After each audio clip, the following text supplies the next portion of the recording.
Captain Second Rank Leonid Osipenko stands in the control room of K-64, 700 meters beneath the Norwegian Sea, watching the depth gauge climb past the safe limit for every other submarine in the Soviet fleet. His titanium hull barely registers the pressure. The steel boats of the Northern Fleet would have collapsed 200 meters ago, their HY-80 steel hulls crumpling like paper under 70 bar of hydrostatic force. But K-64 is a Project 705 Lira, the West calls her Alpha class, and she is built from a metal that weighs half as much as steel, yet withstands 3 times the stress. Osipenko glances at the hull strain indicator. The needle sits calm.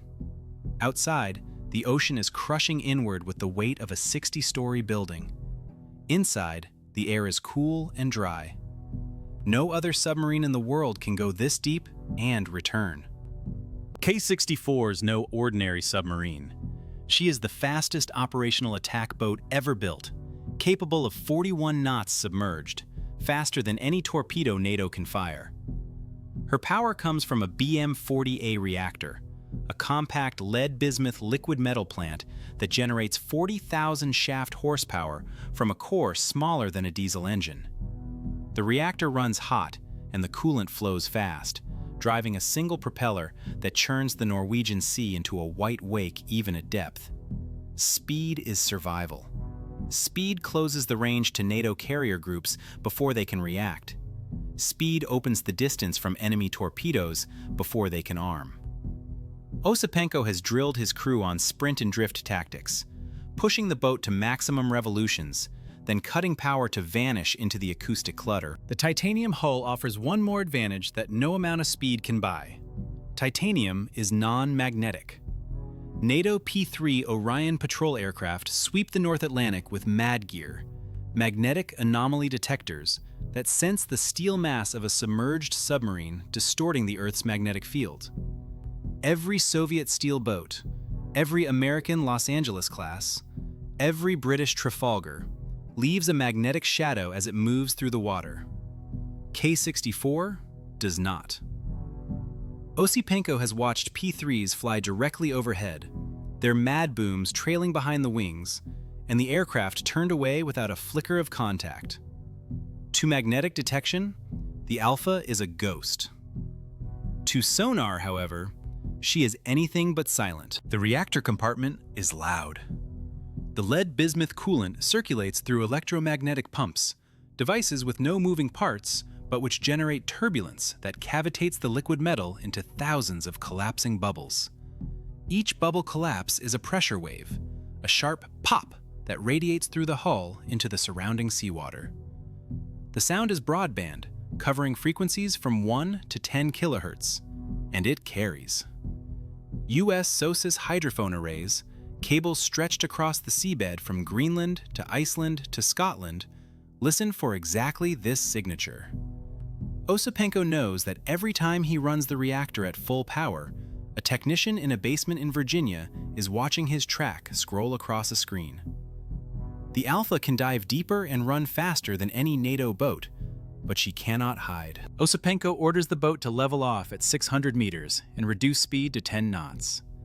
The cavitation noise drops, the SOSUS contact will blur, and for a few hours K-64 will drift through the deep sound channel, like any other diesel boat running on batteries. The mission profile is simple. Patrol the GIUK gap, demonstrate presence, avoid confrontation. His orders say nothing about engaging NATO forces. The Cold War runs on presence and prediction, not on torpedo salvos. But Osipenko knows that somewhere to the south, a Los Angeles-class attack submarine is hunting him, and the American captain has orders just as vague. The game continues, move and counter-move, both sides probing the edge of the other's capability, without crossing into open conflict. Titanium was not a simple upgrade. It was a gamble that demanded an entirely new industrial process, because titanium reacts violently with oxygen at welding temperatures. When the arc strikes the metal and the temperature climbs above 500 degrees Celsius, exposed titanium bonds instantly with atmospheric oxygen, forming titanium dioxide, a brittle ceramic that fractures under bending stress. A contaminated weld looks perfect on the surface, but the oxide layer inside propagates cracks under pressure. At crush depth, those cracks open, seawater floods the compartment, and the submarine sinks. Severodvinsk shipyard, the only Soviet yard capable of building the Alpha hull, solved the problem by building sealed argon chambers large enough to enclose entire hull sections. The argon chambers at Severodvinsk are the size of aircraft hangars, sealed with rubber gaskets and airlocks that cycle welders and equipment in and out without breaking containment. Before welding begins, blowers purge the chamber, displacing every cubic meter of air with argon, an inert gas heavier than oxygen that settles over the metal like an invisible blanket. Oxygen sensors monitor the atmosphere continuously. If the oxygen concentration rises above 50 parts per million, welding stops. A torn glove, a failed gasket, a door left ajar, any of these introduces contamination that ruins months of work. Inspectors X-ray every weld twice, looking for voids and inclusions. Sections that fail inspection are cut out, and the process begins again. The BM-40A reactor introduced a second constraint that no other submarine had to manage.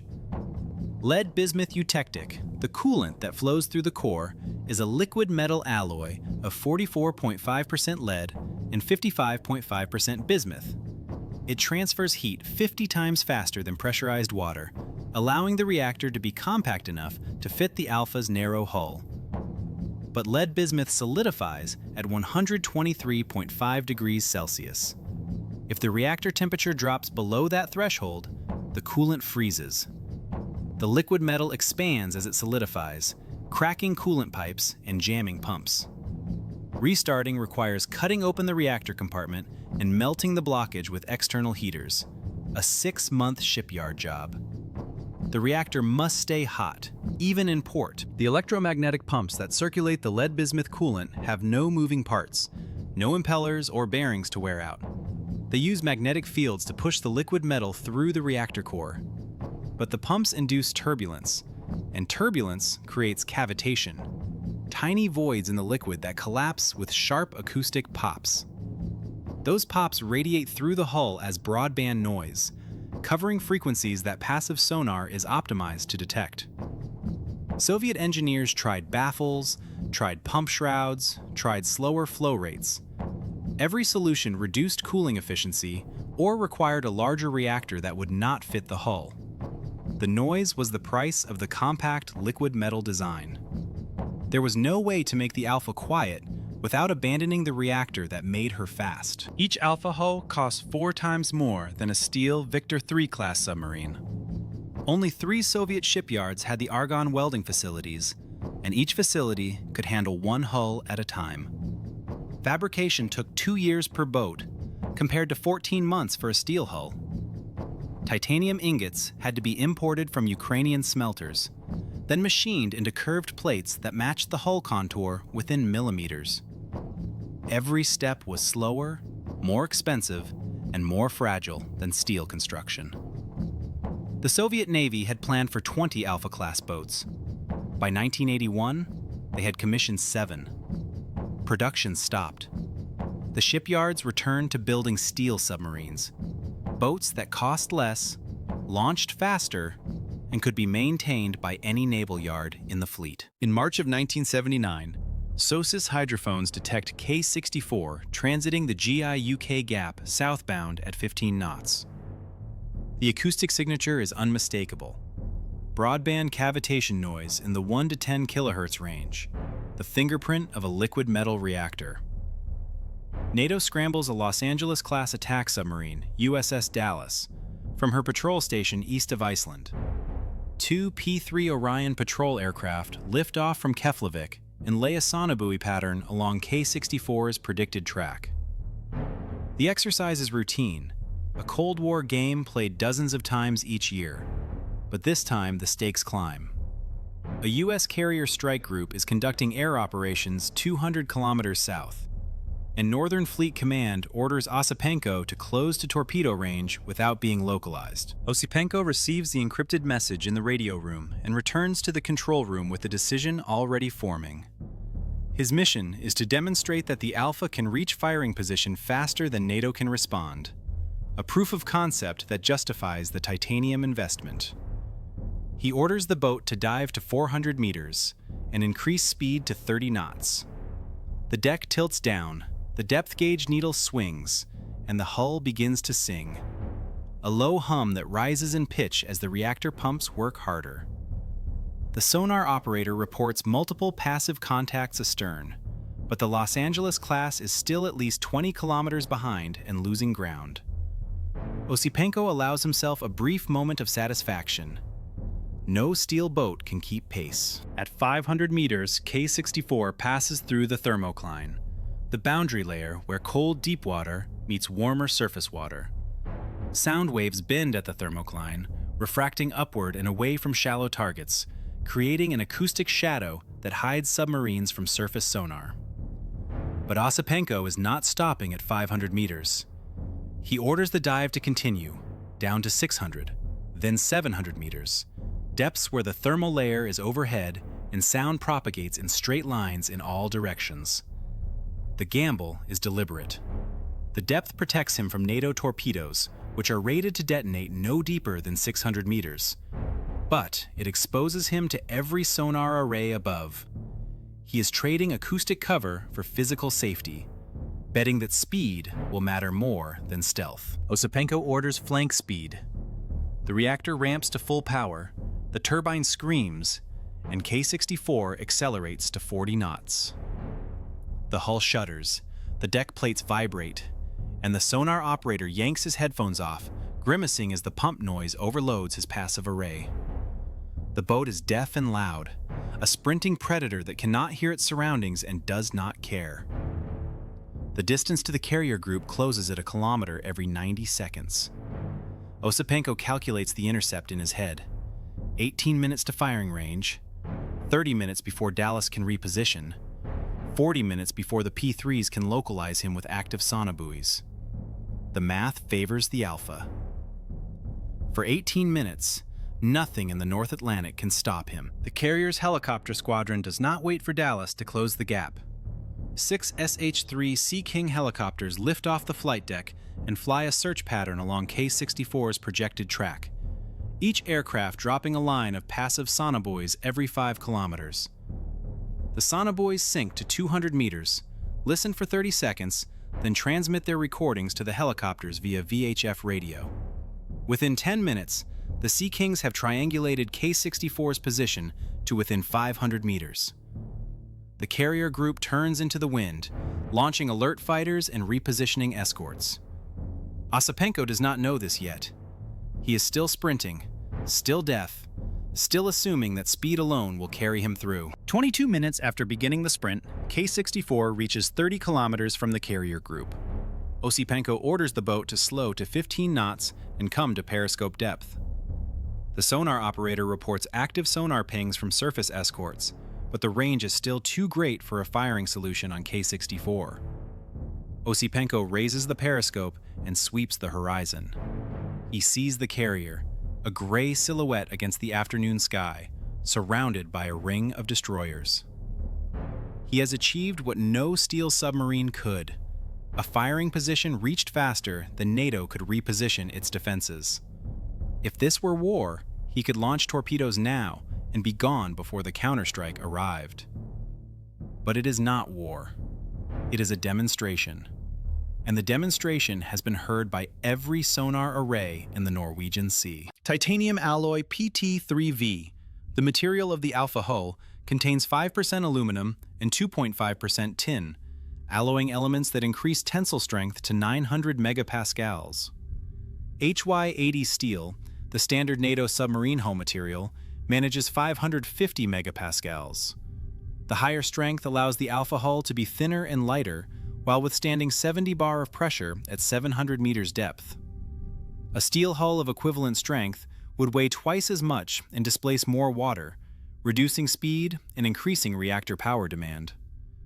The weight savings from titanium let the Alpha carry the same weapons load as a larger steel boat while achieving 41 knots submerged. But the material that makes the Alpha fast is also the material that nearly bankrupted her construction. At welding temperatures above 500 degrees Celsius, titanium reacts with atmospheric oxygen to form titanium dioxide, a brittle ceramic oxide. The oxide layer is invisible during welding, but under cyclic pressure loading at depth, it fractures. Cracks propagate through the weld, opening pathways for seawater to flood the compartment.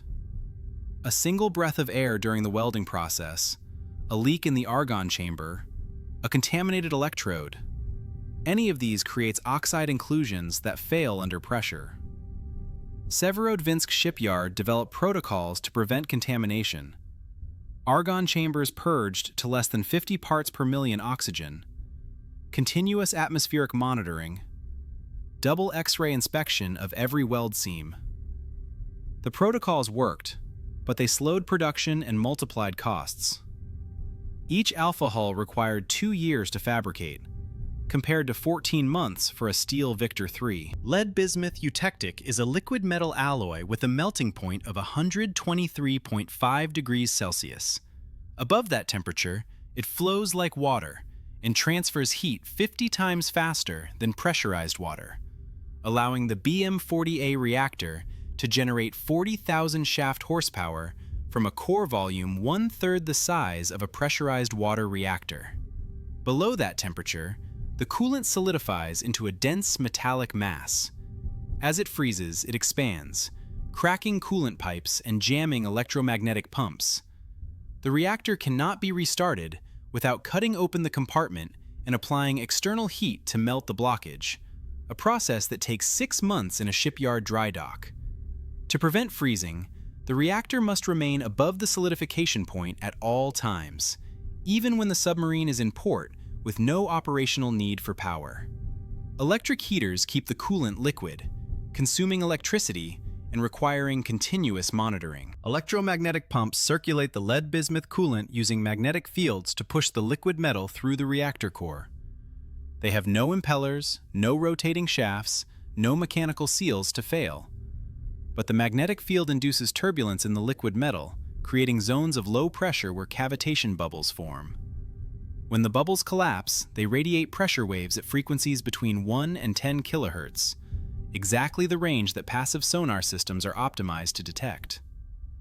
Soviet engineers tried reducing pump speed to minimize cavitation, but slower coolant flow reduced heat transfer efficiency, limiting reactor power output. They tried acoustic baffles and vibration damping, but the noise originated inside the liquid metal itself, not from mechanical vibration of the pump casing. The cavitation noise was a fundamental consequence of the electromagnetic pump design, and there was no way to eliminate it without abandoning the liquid metal reactor entirely. Ocean temperature stratifies in layers. In the North Atlantic, a thermocline forms between 200 and 400 meters depth, where warmer surface water meets cold deep water. Sound waves traveling through water refract when they cross the thermocline, bending upward and away from targets below the layer. A submarine hiding beneath the thermocline sits in an acoustic shadow, invisible to surface sonar. But at 700 meters, K-64 is far below the thermocline. Sound propagates in straight lines through the isothermal deep water, and acoustic energy radiates upward to every hydrophone above. The depth that protects the Alpha from NATO torpedoes also strips away the thermal layer concealment that shallow submarines rely on. Diving deep is a gamble. Physical safety traded for acoustic exposure. Osipenko lowers the periscope and orders K-64 to turn north, withdrawing from the carrier group at 20 knots. But the helicopter sonobuoys have already triangulated his position. The Sea Kings relay coordinates to Dallas, which increases speed to intercept. 2 more P-3 Orions arrive from Keflavik and lay additional sonobuoy patterns along K-64's escape route. Osipenko hears the splashes on passive sonar, small impacts on the surface as the buoys hit the water and descend. He counts them. 6, 8, 12. The NATO net is tightening. He considers diving deeper, to 750 meters, below the depth rating of any NATO weapon. But going deeper will only clarify his acoustic signature to the surface platforms overhead, and the exercise boundary is only 40 kilometers north. He decides to slow down instead. Osipenko reduces speed to 5 knots. The reactor pumps throttle back. The cavitation noise drops, and the Alpha goes quiet. The sonar operator reports passive contact lost on the nearest Sea King. For a few minutes, K-64 drifts through the deep sound channel, indistinguishable from background noise. But the carrier group has already bracketed her position. The Sea Kings fly a tightening spiral, dropping active sonobuoys that ping with high-frequency sonar. The pings echo off K-64's titanium hull and return to the surface, giving the helicopters a precise range and bearing. Osipenko realizes the paradox. The speed that brought him to firing range faster than NATO could react is the same speed that announced his position to every platform in the theater. He can go fast and loud or slow and quiet, but he cannot do both. Osipenko orders the boat to periscope depth one more time. He raises the periscope and sweeps 360 degrees. He sees the carrier group to the south, the helicopters orbiting his last known position, and the exercise boundary marked by a line of surface buoys to the north. The mission is complete.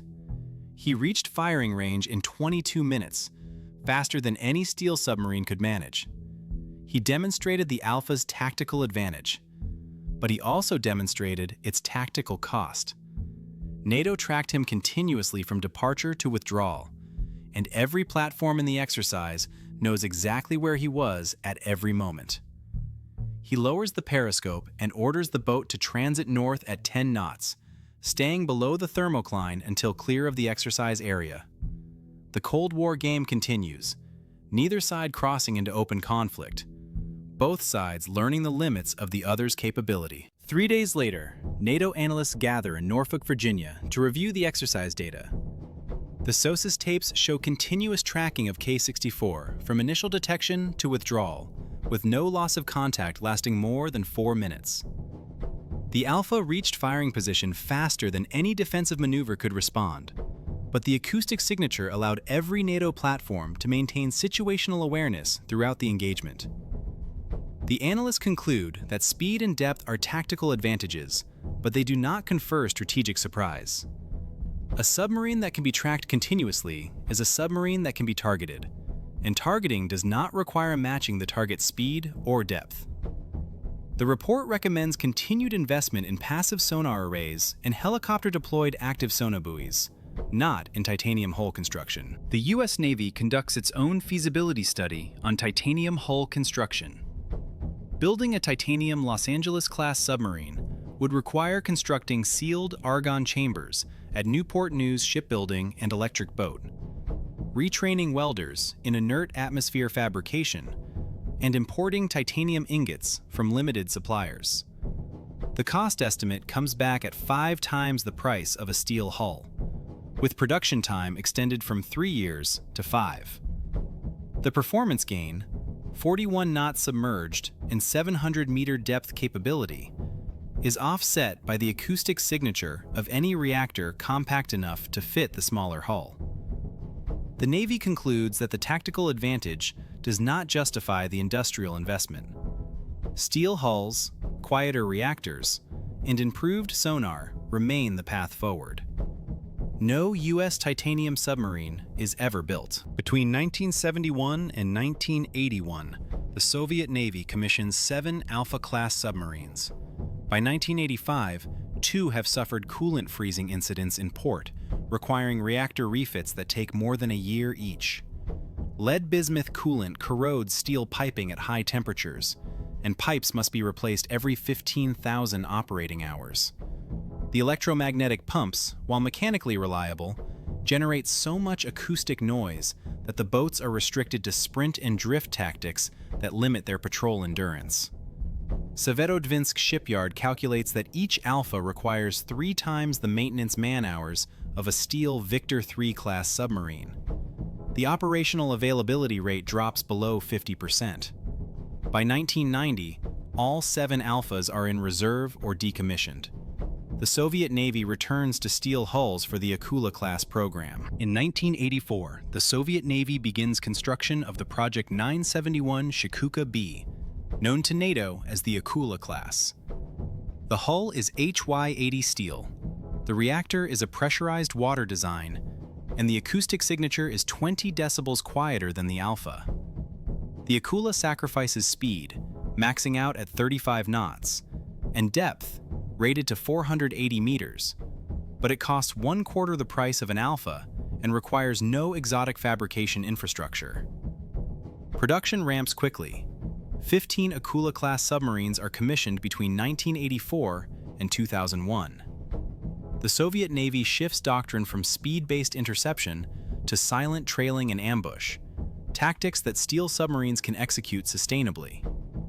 The Alfa becomes a footnote, a technological peak that could not be reproduced at scale. The Alfa class remains the fastest operational submarine ever built. No production submarine before or since has exceeded 41 knots submerged. The titanium hull allowed crush depths below 700 meters, deeper than any contemporary NATO or Soviet steel boat. The non-magnetic hull defeated every magnetic detection system deployed during the Cold War.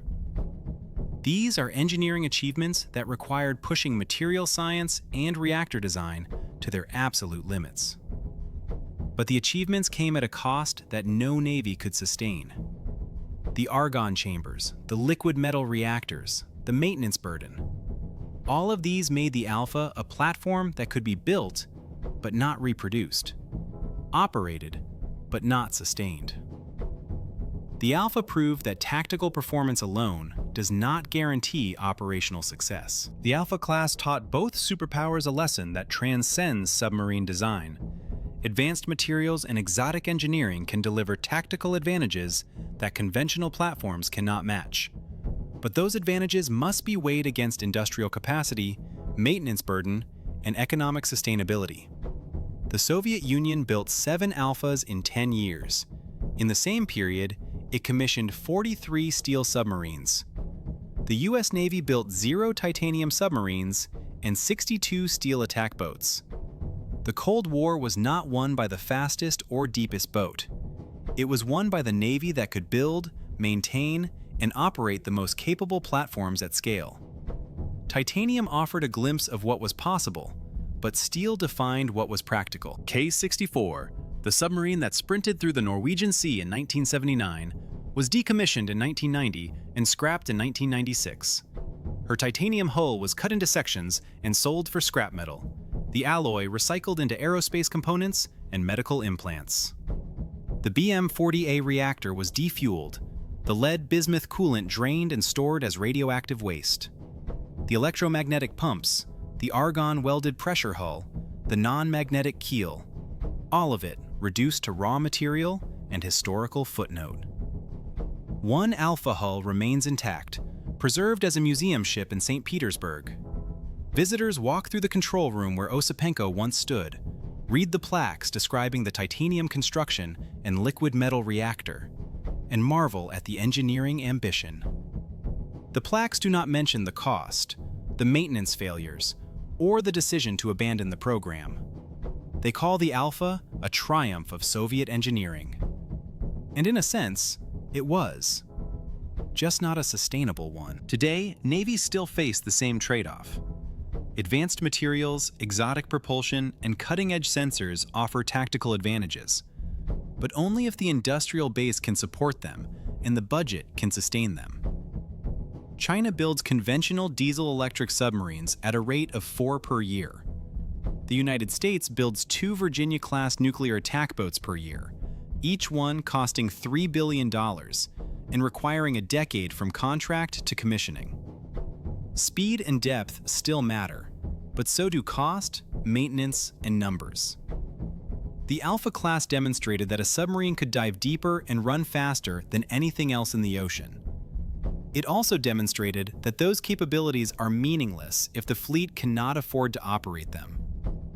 The lesson remains relevant 50 years later. The Soviet Alfa-class submarines were faster, deeper diving, and more materially advanced than any submarine before or since. They required sealed argon chambers the size of aircraft hangars, liquid metal reactors that could never be allowed to cool, and a maintenance burden that exhausted the shipyards that built them. They reached tactical firing positions faster than any NATO defense could respond, but announced their presence to every sonar array in the Atlantic. They cost 4 times more than steel submarines and operated at half the availability rate. 7 were built.